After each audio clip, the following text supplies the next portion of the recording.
Me javë të tëra nuk ka kusht i mbledh koshat me bëturina, e për sanimin e defekteve në rrjetin e ujësjellësit pritet me ditë të tëra. Sindikata e punëtorëve të hotelerisë, turizmit dhe komunaleve alarmojnë se gjendja në përndërmarrje është zhgënjyese.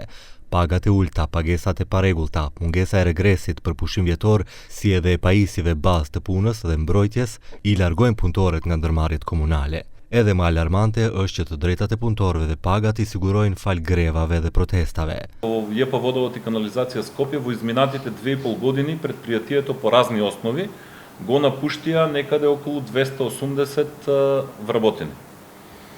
И за жал морам да потенцирам дека поголемиот дел од нив, значи покрај оние кои што ги исполнуваат условите за редовно пензионирање, го напуштија предпријатието поради ниските плати.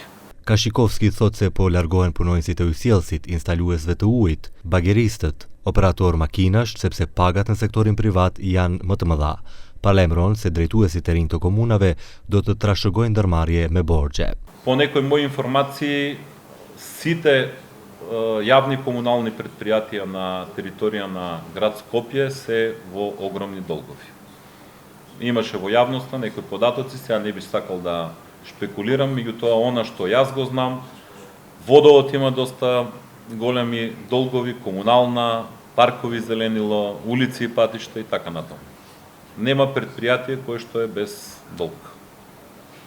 ЈСП исто така да не го заборавиме. Tha se fal protestave të shumta kanë siguruar respektimin e të drejtave të punëtorëve në disa ndërmarrje komunale dhe të furnizimit me ujë në vend.